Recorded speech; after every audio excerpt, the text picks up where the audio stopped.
And I think our opening speaker is already here, Muzaffar Ali, the well-known Muzaffar Ali, filmmaker, designer, and a lot of and expert on Sufism also. And he has, I think, annual program which he probably will talk about. Good to see such a good turnout in the morning, and I'm sure more and more people are going to be coming in. Thank you. We'd like to request Mr. Muzaffar Ali and Nonica Datta to come onto the stage.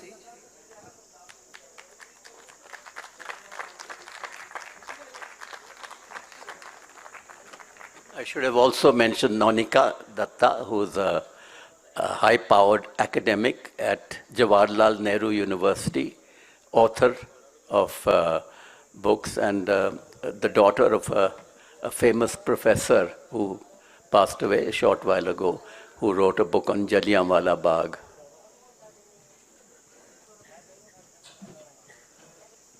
We open today's literary session with Muzaffar Ali in conversation with Nonica Datta.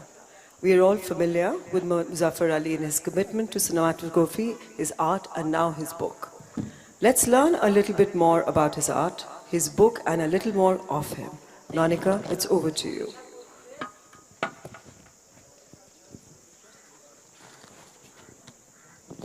Thank you, Ashima. I thought there would be a longer introduction, so I was preparing myself for what I'm going to say.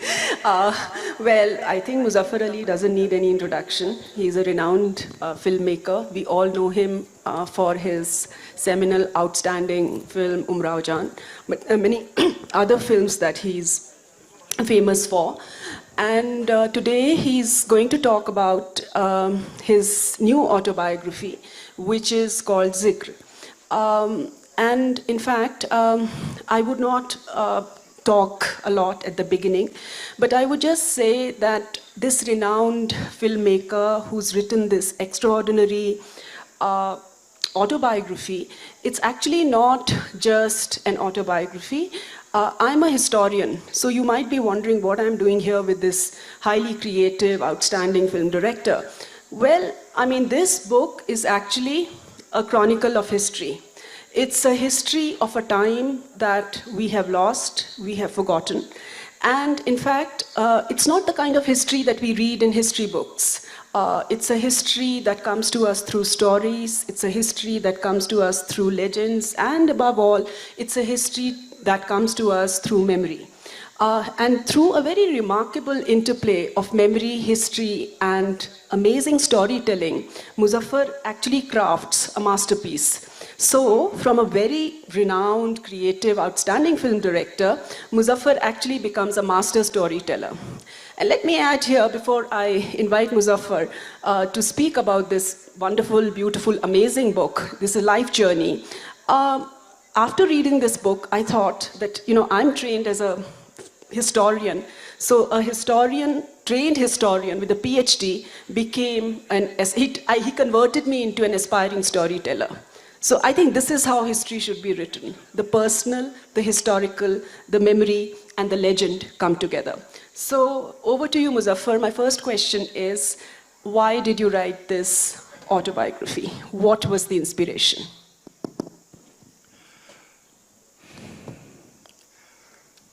Well, it's a very easy and a very difficult question at the same time. दुनिया सुने तो किस्सा गम है बहुत तवील, हाँ तुम सुनो तो किस्सा गम मुख्तसर भी है. तो ये 260 वर्क़ों में हमने अपनी ज़िंदगी की दास्तान पेश करने की कोशिश इसलिए की कि बहुत सी चीज़ें आदमी जी के ज़िंदा रह के तजुर्बा करके गुज़र जाता है. उसके साथ क्यों क्या हुआ ये ख़ुद भी उसको ही नहीं याद रहता है बाज़ वक्त, और ज़ाहिर है उसके जो अतराफ़ के लोग हैं, जो उसके हाली मुहाली हैं, वो उनको क्या याद रहेगा. तो मैंने कोशिश ये की कि जो कुछ मैंने जिया, जो कुछ मैंने महसूस किया, और ख़ास तौर से उन लोगों से मैंने सीखा जो हमारी समझिए मिसाल राह थे, they were sort of leading lights for me, like my father. और उसको किस तरीके से मैंने एक कहानियत में बुनने की कोशिश की है. और कहानी भी क्या है कि वो हम हैं, लोग हैं, मकाम हैं, इरादे हैं, कुछ फिल्में हैं. तो इस तरीके से फिल्मों में ज़ाहिर है बहुत से किरदार आते हैं, बहुत सा उनका मतलब उनका कंट्रीब्यूशन होता है.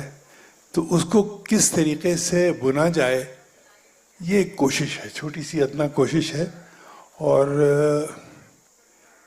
इत्तेफाक से जब हम इसमें डूबे तो वाकई डूब गए. तो मतलब सोचते सोचते अल्फाजों में भी कुछ साथ दिया, वरना अल्फाज भी आदमी को धोखा दे जाते हैं. So I think all in all it was a very important, relevant and a fruitful exercise for me. वो कितना असर करती है, कितना लोग उसको महसूस करते हैं, कितना लोग उससे सीख सकते हैं. क्योंकि हमने तो, हमारी कहानी जो है वो पूरी सीखने वाली है. हमने क्या क्या किससे सीखा है, यही है इस किताब में. अगर हमारी ज़िंदगी में ये लोग ना होते तो शायद मैं बिल्कुल सिफर होता, क्योंकि मुझे तो कुछ आता नहीं है अलावा पेंट वगैरह करने के. तो जो कुछ मैंने सीखा है और उसको मैंने आपके सामने रखने की कोशिश की है. दुनिया ने तजुर्बा जो हवादिस की शक्ल में जो कुछ मुझे दिया है, लौटा रहा हूँ मैं. तो ये है ये दास्तान.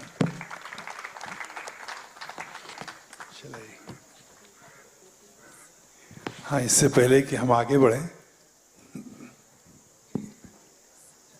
I request Meera my wife to come and join me, and Satya Saran जी, आपने हमको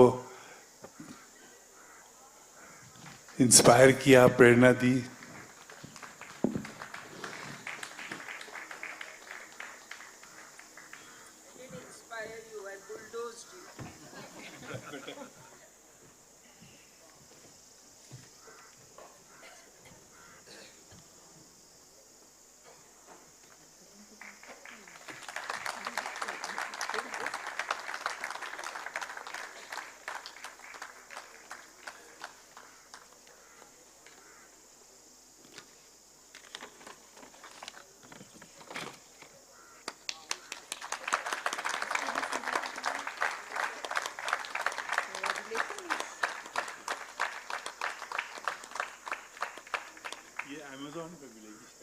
You can pre-order it on Amazon.com. Yeah. It's a wonderful book, huh? Don't miss it. It's a literary masterpiece.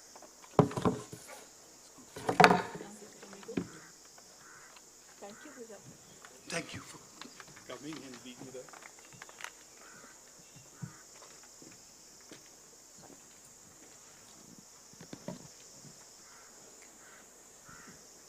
So you can continue. So shall I prompt you? So the book is his life journey, Muzaffar Ali's life journey, and it has many phases, it has many aspects. But as Muzaffar writes in the book that Kotwara is the end of a beginning and beginning of an end. So his entire journey starts from Kotwara and he's constantly returning to Kotwara, which is an amazing inheritance. That I would call it an inheritance because it's just absolutely extraordinary, and the impact it has had on his creativity is also quite extraordinary. So before Muzaffar talks about his relationship with Kotwara, which is not just a space, Kotwara is also feeling for him. You know, it's also a memory for him. And that memory is actually coming through his enduring relationship with his father, Raja Sajid Hussain of Kotwara. And he's again an amazing man, and I'll return to Raja Sahib later on, because in the entire book, Muzaffar seems to be having a conversation with him, even after Raja Sahib has passed away.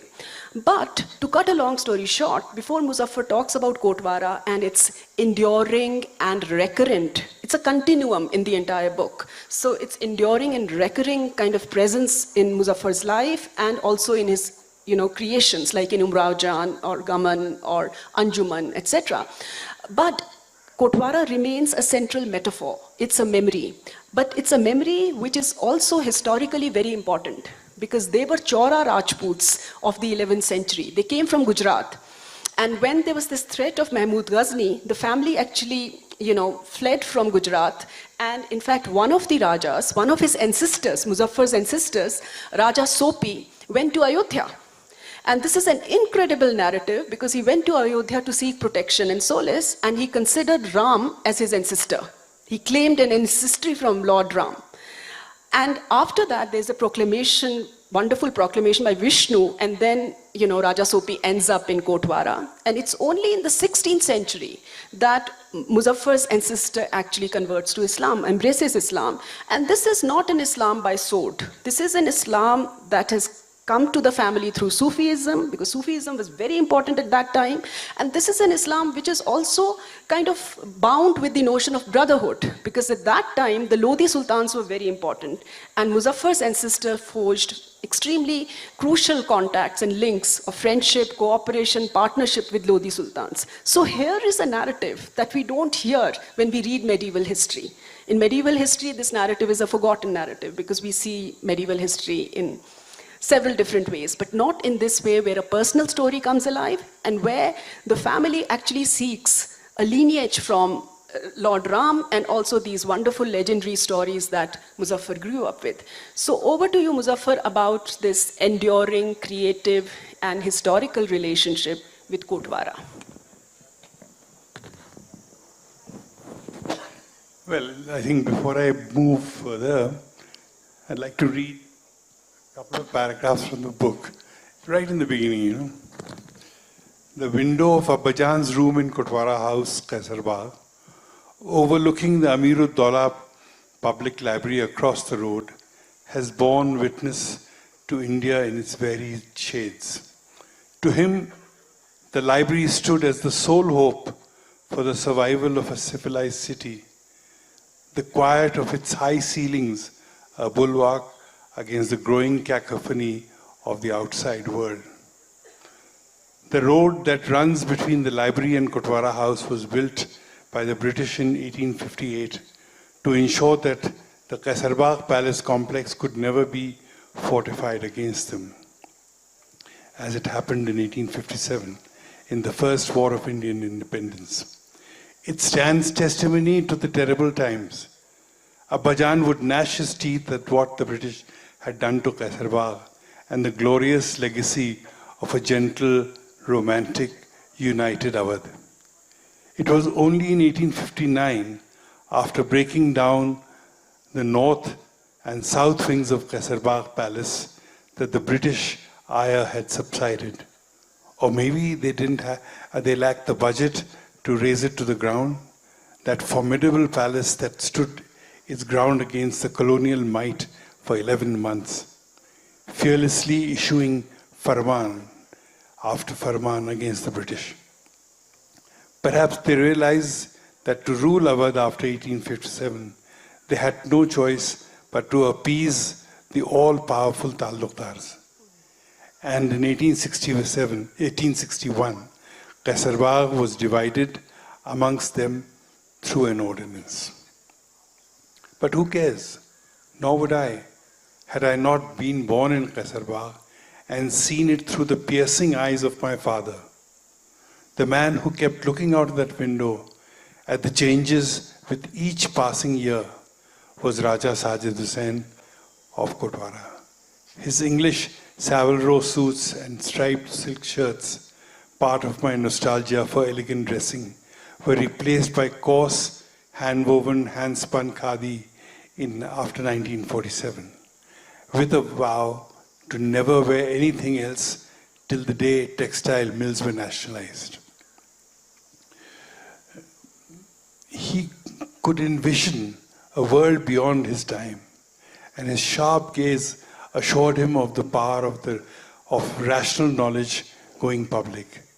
His faith in institutions that were coming up in independent India was unshakable, and slowly all his valuable books flew out of his home into different sections of the Amiruddaula Public Library. He was planting the seeds for the future. He was not sure who would value all this after him. I felt a bit insulted at this, thinking Abbajan did not trust me enough to hold dear what he treasured. But deep down I knew I could not vouch for myself to be so responsible. I had destroyed a valuable first flight cover stamp, an envelope from his very rare stamp collection. He had lost confidence in me, and I had to regain his trust. I had to learn the value of things, not for myself, but for others. I had to develop a sense of history, a sense of record that we Indians were losing over time. Abbajan made me value life differently. What a powerful paragraph. Thank you, Muzaffar, for that. And it was the same Abbajan who sent Muzaffar after that to Aligarh Muslim University, where he went to study geology, and amazingly, his life changes. I mean, from Kotwara to Aligarh, the road was long, but it was a fertile road. And in Aligarh, he forges these amazing relationships, which sort of, shaped his entire life journey. I mean, and Aligarh, like Kotwara, appears as a memory, as a metaphor throughout his life. And by the way, this is not the Aligarh that we are generally conventionally familiar with. This Aligarh had a scientific temperament. Muzaffar is studying geology there, but like an alchemist, he turns into a poet. He forges such great partnerships there, and he calls it a city, as a university, as a world of understanding. And this world of understanding is coming through his extremely important relationship with Dr. Rahim Masoom Raza. He meets Shehryar there, he meets Asghar Wajahat there, and these are enduring friendships, these are lifelong friendships. And then these friendships turn into partnerships, and these partnerships then sort of shape his entire creative journey. And by the way, in Aligarh also Muzaffar discovers Faiz through the texts. And this is also the Aligarh of Maulana Hasrat Mohani, and he was the one who coined this famous slogan, Inqilab Zindabad, which today still resonates with us. So this kind of scientific, progressive Aligarh that Muzaffar got connected with played an immensely important role in his life. But before I ask Muzaffar to share his journeys, because these are not journeys, these spaces like Kotwara, Aligarh, and then later Calcutta are feelings for him. These are memories and feelings for him, because they shape his life journey. In Aligarh, from a geologist, he turns into a poet. And then he moves to Calcutta. And this is the Calcutta where he meets Satyajit Ray. But this is not the Ray only, this is the Ray of Shatranj Ke Khiladi, but in Calcutta he also retraces the steps of Gauhar Jahan, the beautiful, creative, highly intelligent and brilliant courtesan of the 19th century. And in Calcutta he also retraces the steps of Wajid Ali Shah, who has been incarcerated and exiled in Matia Burj. So these kinds of Zikr, these kinds of memories that connect him to these spaces and these feelings sort of transform his quest and transform his identity, as it were. And before I stop, I would also like to say that there were two other kind of influences while he's making these extraordinary journeys from Kotwara to Aligarh to Calcutta, the impact of two very important historical moments which are absolutely crucial to modern history. And again, they are not coming from a very conventional understanding of these historical events, but through his, again, memory and his creative engagement with these spaces. One is 1857, as he pointed out while reading that passage. And this is the 1857, which is not the 1857 as just a war of independence, but this is the 1857 in which Awadh was at the forefront.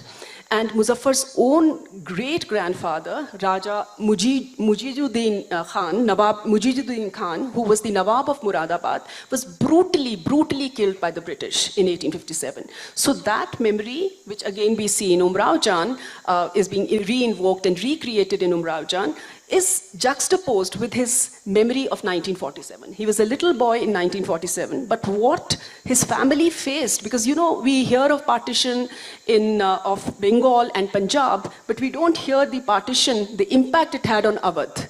Awadh got really fractured. The families were divided, and Muzaffar's own uncle, Dr. Ehsan Farooqi, who was a very famous professor of English literature at Lucknow University, moved to Pakistan.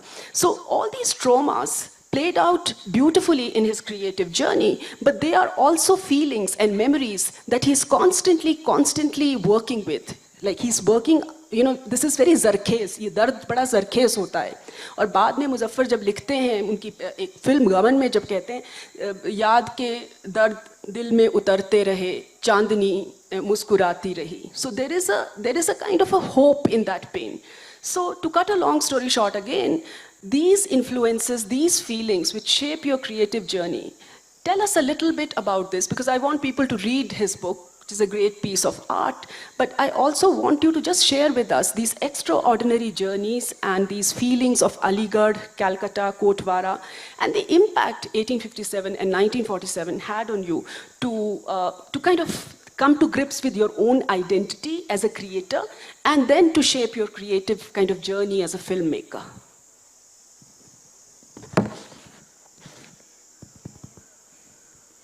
ज़ख्म जब भी कोई ज़हन दिल पर लगा, ज़िंदगी की तरफ एक दरीचा खुला, हम भी गोया किसी साज़ के तार थे, चोट लगती रही गुनगुनाते रहे.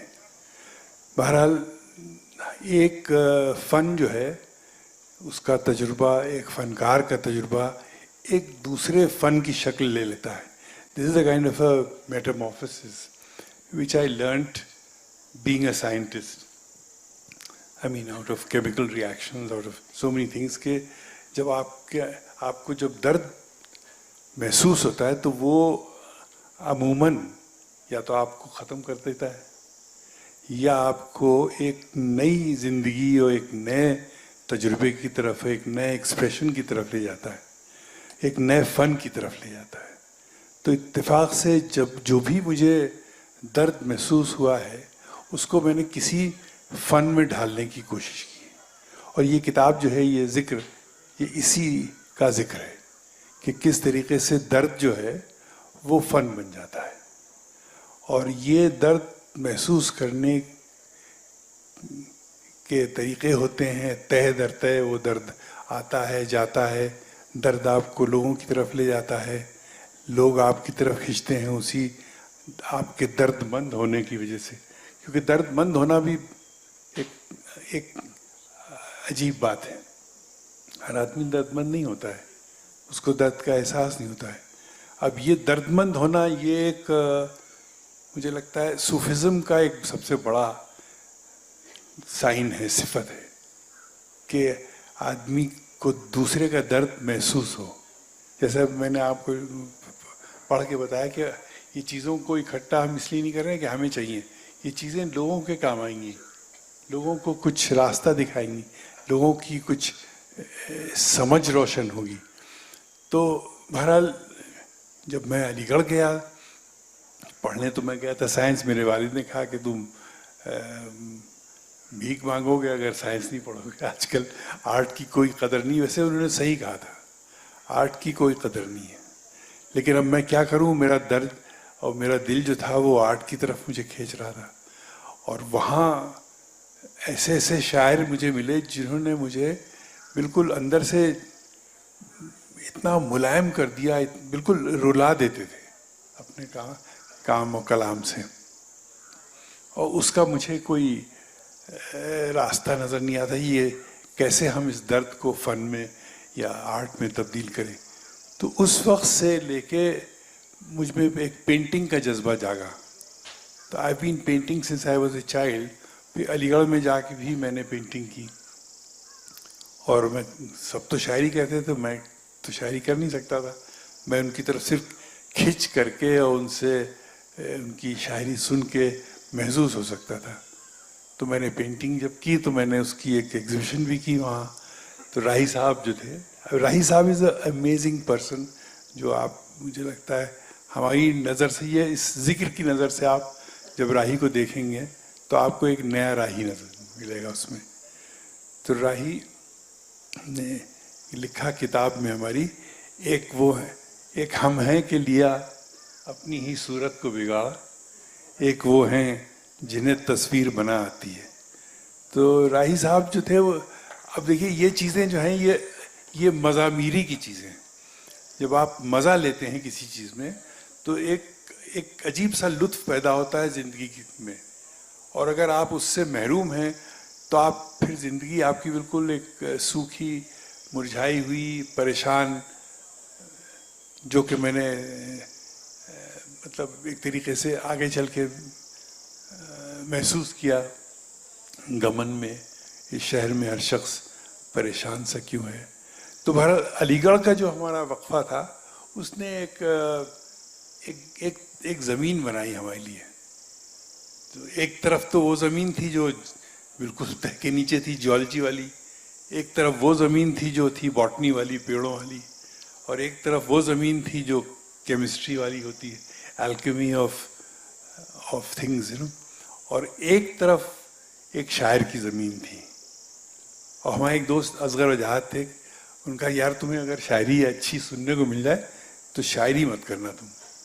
تو وہ میں نے گرہ میں باندھ لی. لیکن شاعری نہ کرنے سے مجھے فائدہ یہ ہوا, میں ہر شخص کی شاعری کو دل سے محسوس کرتا تھا اور پسند کرتا تھا. نہ کہ اگر میں شاعر ہوتا تو میں روز لکھتا اور کسی کے دروازے پہ کھٹکھٹاتا کہ یار میرا کلام ہوا ہے سن لو ذرا. تو وہ ہوتا تھا. ایک ہمارے دوست تھے, ان کے پاس ان کو بہت ذوق تھا تو لوگ پہنچ جاتے تھے اپنا کلام لے کے. تو کہتے اچھا بیٹھیے, ایک سگریٹ ہے آپ پاس؟ کہنا ہاں ہے. اچھا سگریٹ نکالو, نہ تم بور ہو نہ ہم بور ہو. تو وہ مطلب شاعری سنانا جو ہے وہ اٹ واز ٹینٹاماؤنٹ ٹو کسی کو بور کرنا. تو I was in a distilled state, I didn't have to do that.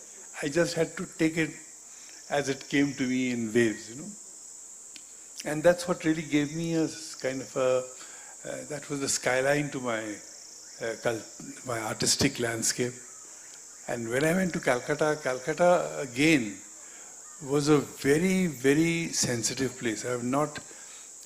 میں تو کیا ہے, میں ہر جگہ ہر چیز سے پر عاشق ہو جاتا ہوں. لوگوں پہ عاشق ہوتا رہتا ہوں, جگہوں پہ عاشق ہوتا رہتا ہوں, پیڑوں پہ عاشق ہوتا رہتا ہوں. تو کلکتے پہ میں عاشق ہو گیا. اور جیسے غالب نے کہا, کلکتے کا جو ذکر کیا تو نے ہم نشیں, وہ تیر میرے سینے پہ مارا کہ ہائے ہائے. تو کلکتے کا معاملہ جو تھا اس میں مجھے بہت کچھ دیا. ایک تو سب سے بڑی چیز مجھے مسٹر رے کی صحبت دی, چاہے وہ دور سے دی, اور مجھے ان کے دماغ میں تھوڑا سا دخل دینے کا بھی موقع ملا کہ وہ کیسے سوچتے ہیں, کیا سوچتے ہیں, کتنی گہرائی میں سوچتے ہیں. اور وہ گہرائی سے موونگ امیجز کے بارے میں سوچنا مجھے کلکتے سے ملا, کیونکہ سارا کھیل دنیا میں ہے موونگ امیجز کا. تو to be able to understand the chemistry and the alchemy of moving images, وہ مجھے کلکتے سے ملا. اور مجھے لگا کہ یار ہم جہاں کے ہیں وہاں تو بہت بڑا ایک ذخیرہ ہے تہذیب کا, بات چیت کا, زبان کا, اور وہاں سے نکل کے کچھ نہیں آتا. جو رے نے کر دیا اپنے علاقے کے لیے, ہم کیوں نہیں کر پا رہے ہیں؟ نہیں, we still have a few minutes. I think we started late also. So, yeah. So coming to, how much time we have?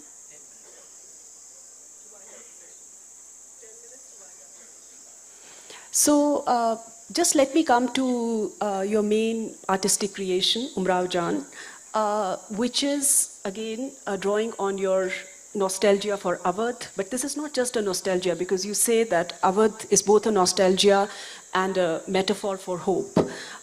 And the creation of Umrao Jan is coming out of your rich experience, and you know, as you talk about in the book, that it has Kotwara, it has Aligarh, it has Calcutta in its creation. But this is also a highly historical piece of creation based on Ruswa Hadi Ruswa's seminal novel in 1899, which was translated by Mirza Hadi Ruswa's seminal novel in 1899, Umrao Jan Ada, which was translated by Khushwant Singh in English.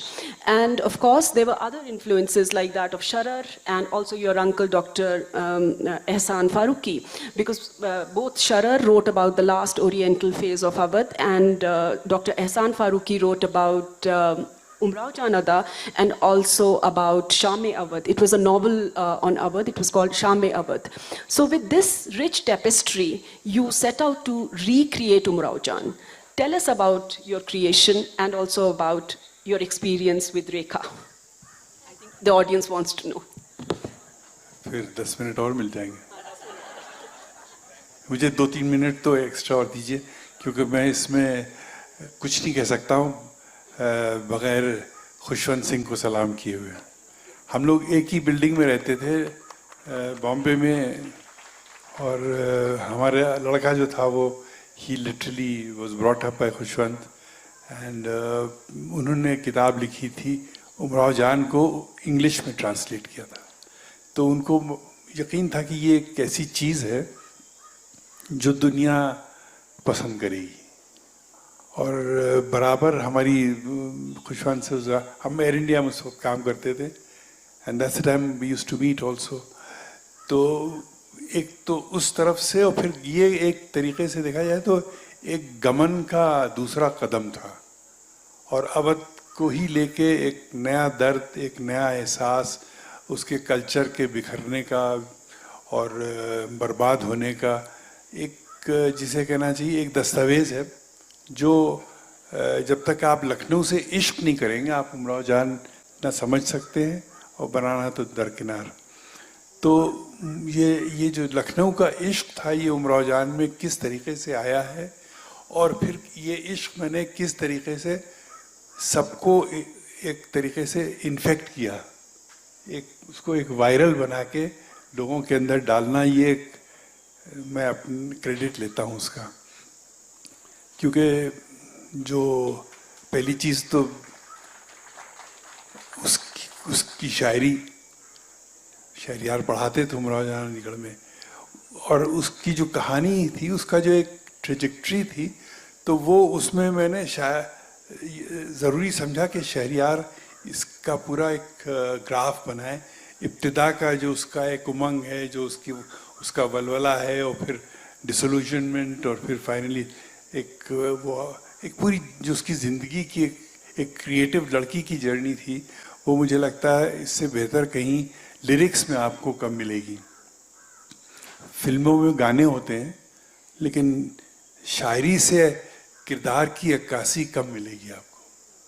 तो वो शायरी से उमराव जान की अक्कासी की, फिर उसके बाद मौसीकी से उसकी अक्कासी की.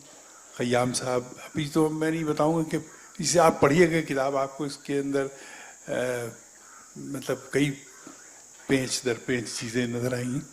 तो खयाम साहब हमारे साथ थे, फिर हम और खयाम और शहरियार मिलके किस तरीके से हम लोगों ने एक इसके बकौल खयाम के नगमे तैयार हुए.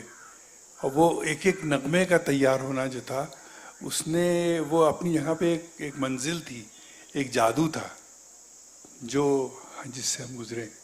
तो ये जादुई मंजिलों से जो गुजरना है, वो उसकी मौसीकी में.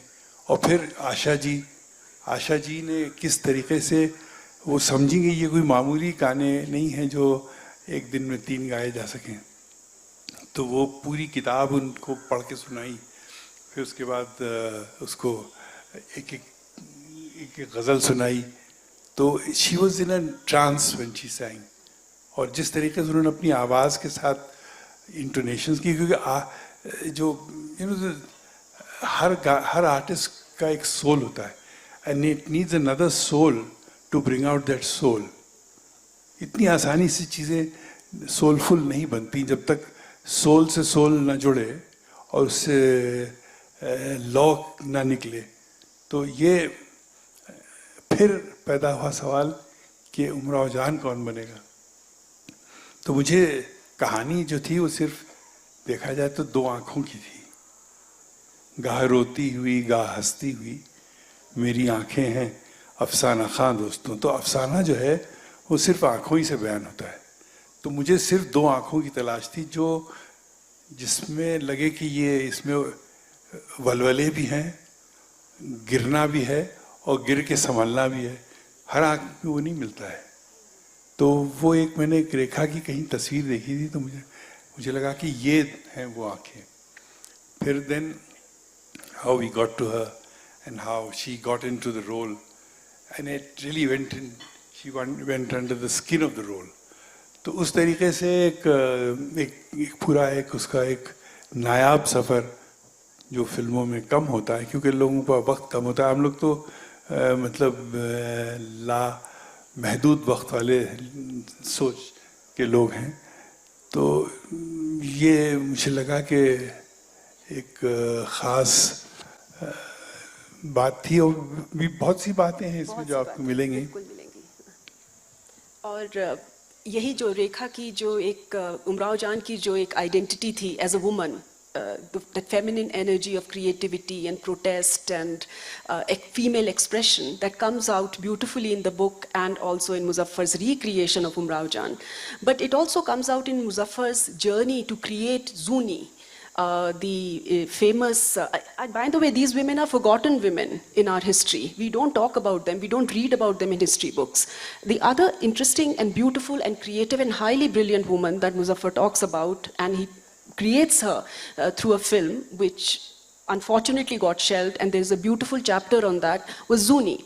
Zuni was a 16th century Kashmiri poet, and she was influenced by Lal Ded.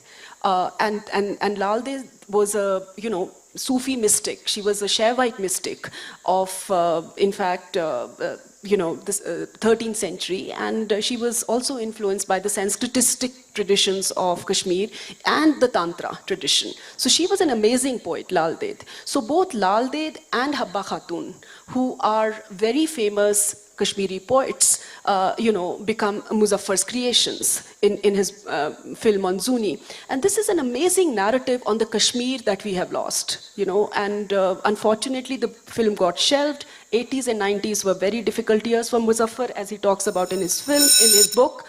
And this was also the time of the destruction of Babri Masjid. This was also the time of the late 80s, was the time of terrorism and the militancy in Kashmir and the exodus of Kashmiri Pandits. All this comes out very clearly and powerfully in Muzaffar's book. But what comes out finally, I'll just give the final word to Muzaffar, is that, he was not deterred. He was not disappointed by these setbacks.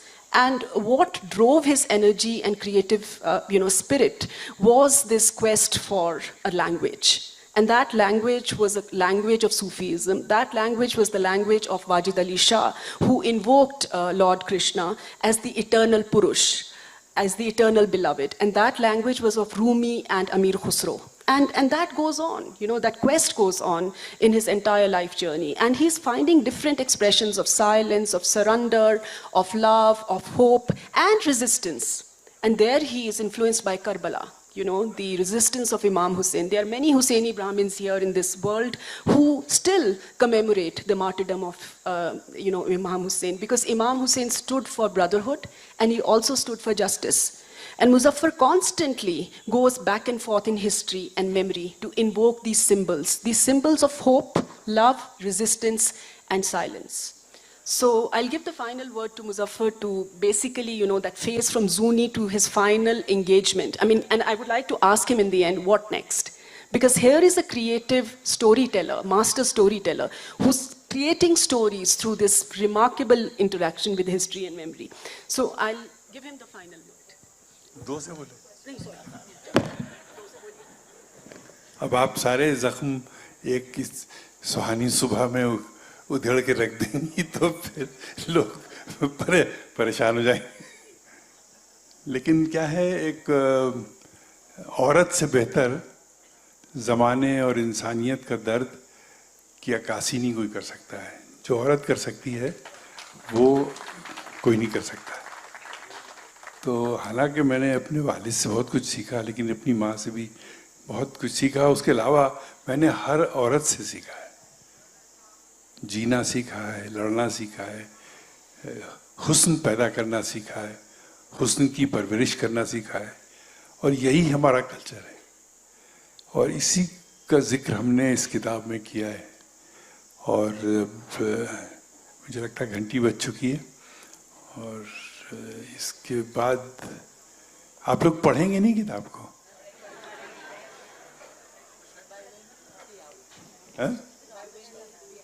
Out ही है ये, बस इसमें कुछ लिखा नहीं है. अब क्या बताएं जी, कुछ फरमा रही हैं आप? We don't have time for question answers now. Can we give it? We don't have time.